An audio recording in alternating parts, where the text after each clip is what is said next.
Welcome back to Renegade GCM. Today we have a gameplay video between Red Sanji and Red Yellow Sabo. Opponent choosing to go first, they deployed their Bello Betty Searcher and getting a Lindbergh. Passing to us, we're at 2 Dawn here. We're going to play our Izo, which is our Whitebeard Searcher. This is the Sanji joins the Whitebeard Pirates list. And then we're going to deploy our search event for the Whitebeard Pirates, grabbing... what did we grab? We got Jozu, 2K counter. So the first one, we grabbed the double attack ace, and then we just grabbed another 2K. So here, 5 into 5 here.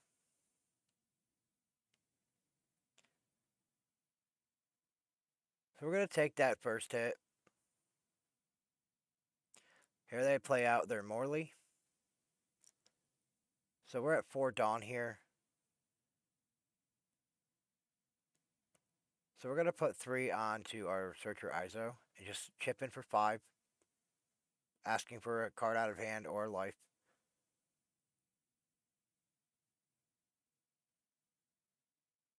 See what the opponent wants to do. Looks like they countered out. And here we're going to go 5 into 5 with leader into Sabo. They did take that life. And now we're going to deploy our Searcher Izo again. Grabbing another Whitebeard Pirate card. We're going to grab another 2K Jozu. So we have 3 of the 2K Jozus in hand. We have 2 Fossil Blockers. The 10-drop Goldie Roger. The 5-drop Ace with double attack. And then the 5-drop Ace, if they try to remove it from the field, it gets minus 2,000 for the turn. So here, what did they do? Looks like they used a trigger maybe. Oh, no, they just attacked into it with their Bello Betty Searcher. Okay. So attaching 1 Dawn to Sabo, going 6 into 5. We're just going to give them a 2K. So they have 4 open Dawn. They have a Morley. They're going to play Cracker. So we have 6 Dawn here. We're going to just go into their Searcher here, into their Bello Betty Searcher. 2 on 2. They want to give us a counter, that's great. So I let that go. So we're going to go 5 into life here. They do counter out. So we have 6 Dawn. Debating here if we want to play the double strike or that ace. So we decided that it's probably better with that Cracker on field. That we were debating if we want to do that. So we're still in the process here. We're like, do we want to push the aggression? Which we choose to do that instead.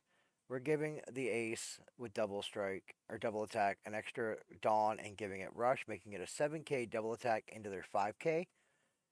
Telling us give us some cards, and instead they had to give us life, which is great. Because we still have like 2 2Ks in hand and a bunch of 1Ks. So worst case, they try to go after that ace and we want to protect it. We have the means to. Because next turn we're going to be at, looks like 7, 8 Dawn. So we have the Thatch in hand. It's an 8K body swing. They also played their Karasu blocker from OP09.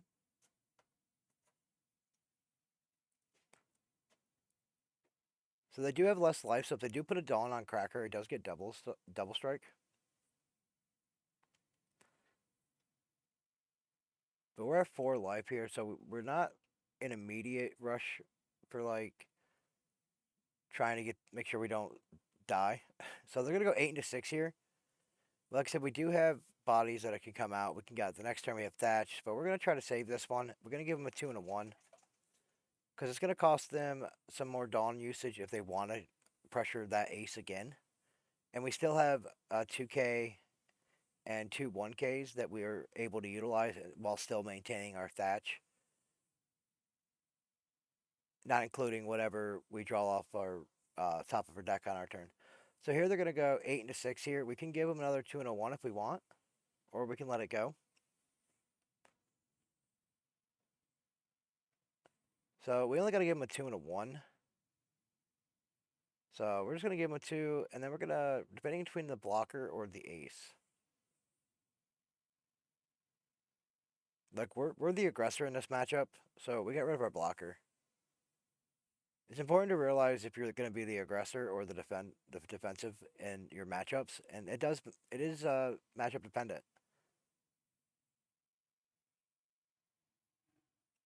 So they put Cracker back on top of their life while giving their Morley plus 2,000 power boost for the turn.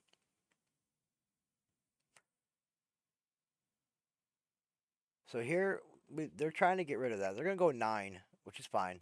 So they spent their whole entire turn trying to get rid of that ace, which we finally gave it to them at the end. Our life is still untouched, or we're at 4 life still.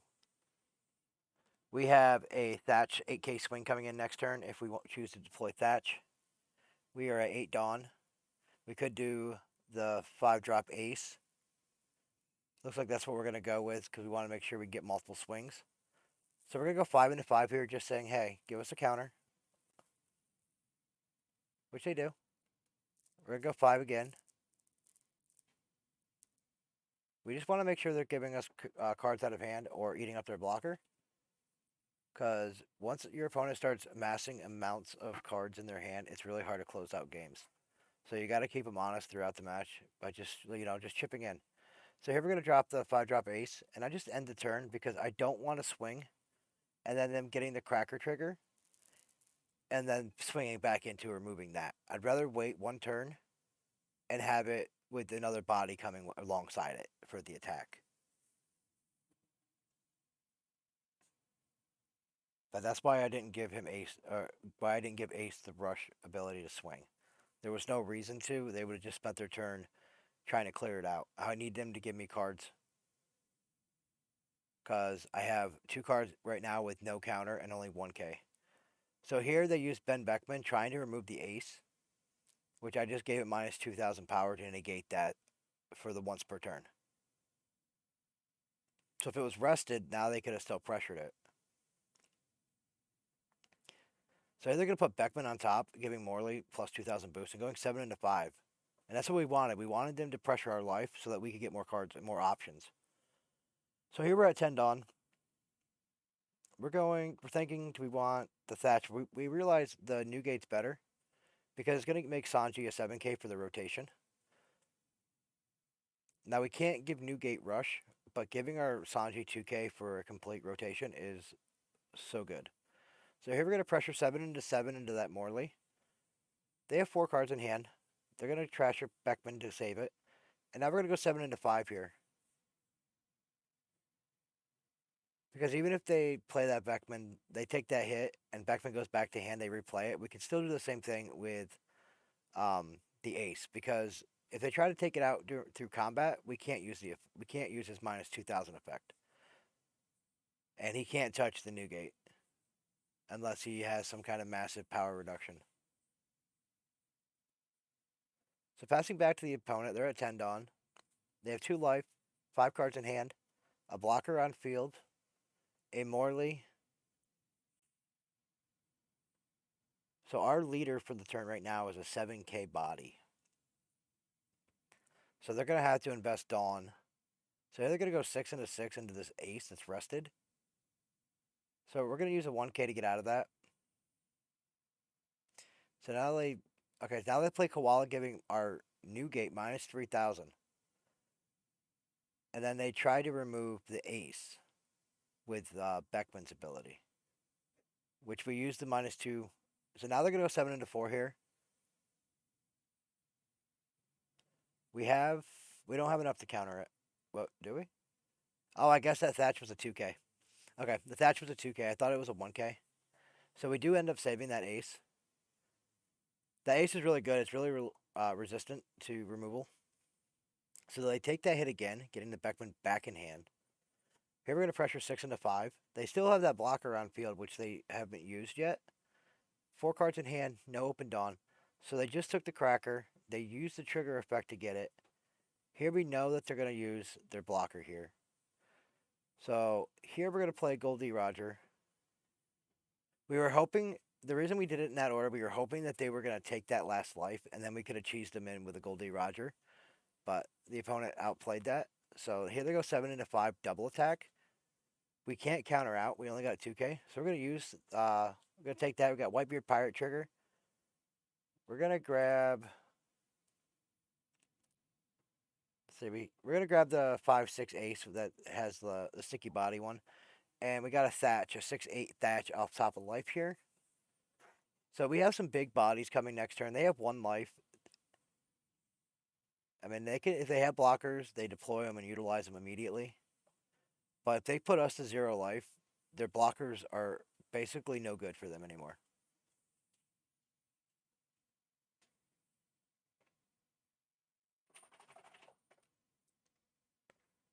So here they have.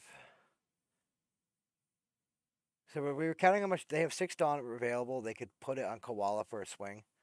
So here we counter out because we didn't want to get Koala to finish us off. So here they play Kid and Killer,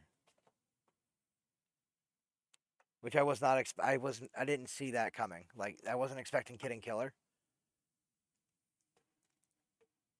So they're gonna have a really big swing here. 7, 8, 9K.